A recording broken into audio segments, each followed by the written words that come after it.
네, 오늘 나스닥은 큰 폭의 변화가 없지만 인공지능 관련된 빅테크의 실적 발표들이 대부분 끝이 났기 때문에 인공지능 향방에 대해서 얘기를 드릴 수 있을 것 같아서 이렇게 영상으로 찾아뵙게 됐고요. 오늘은 나스닥이 0.77% 상승 중입니다. 주요 주가 지수들도 뭐 나쁘지 않아요. 그래서 다우지수 0.79%, S&P 500 0.56%, 소형주로 되어 있는 러셀 2000 같은 경우는 0.35%다 상승하고 있고요. 어제 하락은 그냥 일회성 이벤트인 것처럼 지나가고 있습니다. 다행이죠. 어제 있었던 하락을 좀 많이 잠재워줬던 거는 바로 마존 아마존이었어요. 그래서 아마존이 무려 6%가 넘는 상승을 하면서 주가가 거의 200불을 근처 왔다리 갔다리 하고 있습니다. 그럼 아마존은 도대체 왜 좋았냐라고 봤을 때는 이게 어제도 제가 보여드린 거지만 이제 왼쪽에 있는 게 아마존이 실제로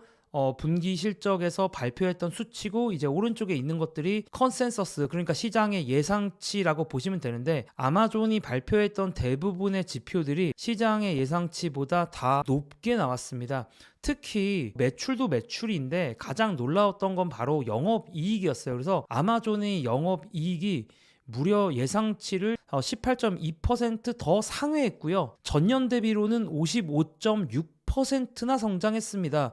그러니까 이제 아마존이 성장도 성장인데 본격적으로 영업이익을 이제 수확을 하는 그런 시기로 넘어가고 있다라는 모습을 보여줬고, 어쨌든 기업이 매출도 매출이지만 이익 중요하지 않습니까? 이익을 낼 수 있다라는 거 아마존이 계속 보여주면서 투자자들의 마음을 사로잡았죠. 그리고 아마존이 다음 분기에서도 가이던스를 줬는데 매출은 시장의 예상치보다 조금 낮았지만 영업이익을 더 잘 나올 거다라는 얘기를 하면서 또 시장의 환호를 불러일으켰고요. 아마존의 영업이익이 또 역대 분기 최고 영업이익이더라고요. 그래서 그것도 정말 대단한 거고, 그리고 원래 아마존이 제시했던 가이던스를 무려 2.4빌리언 달러 더 높게, 가이던스 그 범위보다 더 높게 나오는 정말 엄청난 서프라이즈였다라고 다시 한번 얘기할 수가 있고요. 자, 아마존이 이제 클라우드 서비스를 하죠. 그러니까 한마디로 이제 서버를 쓸 수 있게 서비스를 하는데, 이제 그 서비스들 중에서도 AI 비즈니스가 수십억 달러의 매출을 올리고 있다. 그러니까 뭐 한 몇 조 정도 벌고 있다라는 거죠. 그리고 매년 세 자릿수 성장률 이어가고 있다. 라면서 비슷한 시기에 AWS와 비교했을 때 3배 빠른 속도로, 뭐 붉은 해성도 아니고 어쨌든 3배 빠른 속도로 성장을 하고 있다라고 합니다. 그리고 이거 약간 마이크로소프트 실적 발표에서 나왔던 얘기랑도 비슷한데, 요즘에 인공지능과 관련된 수요가 워낙 많다 보니까 오히려 우리가 캐파를 맞춰주기가 부족하다. 우리가 좀 더 준비가 됐으면 수요를 더 잘 맞출 수 있었을 텐데 수요가 너무 강해서 우리가 준비한 것들보다, 우리가 준비한 컴퓨터보다 수요가 더 강하다라는 그런 얘기를 하고 있습니다. 인공지능 자체가 아직 초기 단계긴 하지만 시간이 지나면서 더 많은 캐파를 아마존이 확보를 하게 되면 성장 속도가 더 증명이 될 것이다 라는 얘기를 하고 있고요. 그러니까 뭐 얘기들 전반적으로 들어보면 AI 수요 폭발하는데 우리가 못 맞춰주고 있다, 엔비디아 칩 더 필요하다, 뭐 이런 얘기로 해석이 될 수도 있겠죠. 그러다 보니까 오늘도 엔비디아가 이런 얘기에 힘입어서 2% 정도 상승하고 있고요. 여기 보이는 것들이 이제 아마존의 영업이익인데, 이제 살짝 영업이익 자체가 작아졌다가 다시 이제 올라가는 그런 사이클에 있는 모습이 확연하게 보이죠. 22년만 잠깐 힘들었다, 이렇게 볼 수 있을 것 같고요.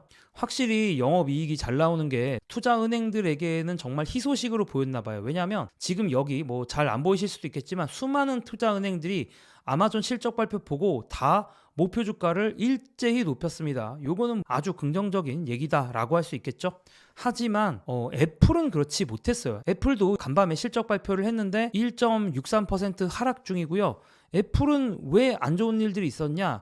얼핏 보셔도 아시겠지만 이 보면 액추얼과 컨센서스가 있는데 애플은 하회한 게 되게 많아요. 이 빨간색이 많다라는 것 자체가 시장의 예상치보다 못했다라는 건데, 이제 시장이 가장 주목하던 게 몇 가지가 있죠. 대표적으로 이제 바로 중국과 관련된 게, 일단 중국 매출이 너무 안 나오고 있어. 그래서 중국 약세도 문제였고, 이제 앞으로 전망치 우리가 앞으로 얼만큼 할 거다라는 전망에 대해서도 미지근하게 얘기를 했어요. 중국 같은 경우는 계속 안 좋은 성과를 보이면서 좀 투자자들의 우려 계속 되고 있습니다. 자, 근데 이제 대부분 빅테크 회사들이 실적 발표를 했기 때문에 인공지능 랠리가 계속 되는가에 대해서 한번 얘기를 해볼 수가 있을 것 같아요. 왜냐하면 이들이 인공지능의 가장 최첨단에서 현재 수요가 어떻게 되고 있는지, 또 투자를 어떻게 하고 있는지를 얘기를 하는 그 근원이기 때문에 이들의 말을 보면 어느 정도 현재의 인공지능 상황에 대한 정리가 될 것 같습니다. 우리가 주목해야 되는 건 바로 캐펙스라고 하죠. 얼마나 컴퓨터 사는데 돈 쓰냐,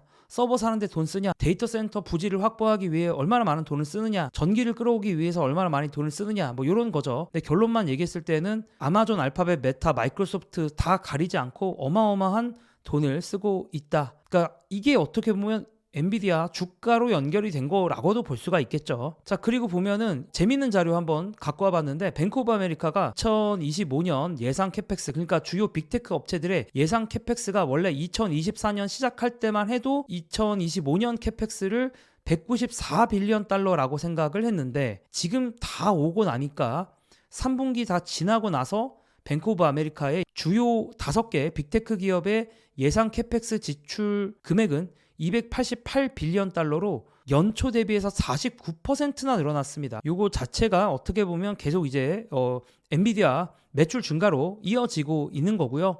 또 이번 분기에서도 계속 예상 지출 금액이 9% 상승했다라고 얘기할 수 있습니다. 한마디로 AI에 대한 지출이 얼마나 뜨거운지, 그리고 그게 엔비디아의 매출에 얼마나 기여했는지를 이제 볼 수 있는 그런 자료인 것 같아요. 일단은 이 분위기로 계속 간다라고 하면 데이터 센터를 위한 지출들 계속 될 거다라고 얘기할 수 있을 것 같습니다. 그래서 관련주들의 성장은 계속 이어질 것 같고요. 다만 이 성장률 자체는 좀 줄어들 수도 있겠다라는 생각도 듭니다. 왜냐하면 어쨌든 이제 수익성을 아직은 해치진 않았는데 해칠 수도 있는 영역까지 서서히 가고 있거든요. 물론 이제 빅테크 CEO들의 이 톤을 들어봤을 때는 여전히 좀 더 공격적인 지출을 하겠다라는 의지가 느껴지긴 했어요. 아마존의 CEO 앤디 제시는 뭐라고 했냐? 인공지능은 일생일대의 기회다 라고 얘기를 했습니다. 그래서 아직도 그 지출에 대한 강력한 의지가 좀 보였고요. 어제도 얘기하긴 했지만 메타의 CEO 저커버그 같은 경우는 AI는 회사 미래의 핵심이고 투자 계속할 것이다. 그래서 2025년에도 상당한 AI 관련된 지출이 증가될 것이다 라고 예상을 했어요. 마이크로소프트는 또 우리가 지출도 많이 하지만 돈도 많이 벌고 있다라고 하면서 AI와 관련된 매출이 연간 100억 달러가 코앞인데 역사상 어느 비즈니스보다 빠른 속도를 보이고 있다 라고 하면서 마이크로소프트 365 코파일럿이 앞장서고 있다라는 얘기를 하고 있습니다. 다만 이런 건 있는 것 같아요. 마이크로소프트 외에 AI와 관련된 지출에 대해서 명확하게 숫자로 얘기한 곳이 금액이 얼마다 딱 이렇게 얘기한 빅테크가 없기는 해요. 근데 이제 명확하게 숫자를 얘기 안 한다는 건 뭐다? 좀 자신이 없다. 이 숫자가 그렇게 의미 있는 숫자는 아니다라는 얘기긴 하거든요. 그런 부분에 대해서는 여전히 불안감이 있다라고 얘기를 할 수 있을 것 같고요. 그래서 조금 정리를 해보면 저는 이렇게 표현을 하고 싶습니다. 인공지능 랠리 계속 되고 있는데 약간은 더 불안해졌다라고 얘기할 수가 있을 것 같아요. 그래서 뭐 도망가야 된다 이런 톤이라기보다는 약간은 좀 더 불안해졌다라고 얘기하는 게 맞을 것 같고요. 인공지능을 위한 지출이 계속 되고 있고 또 관련돼서 매출이 조금 나오고 있긴 한데 아직 인공지능 관련된 이익이 막 엄청나게 상승하고 있는 그런 상황은 아닌 것 같아요. 그러니까 진짜 진정한 선순환으로 가려면 인공지능만으로도 이익이 나와야 되는데 아직은 그런 단계는 아니다라고 얘기를 하는 게 맞지 않나라는 생각을 하면서 저는 또 테크뉴스, 그리고 다음 주에 또 대선 있으니까 대선 뉴스 혹은 또 주식 뉴스로 돌아오도록 하겠습니다. 감사합니다.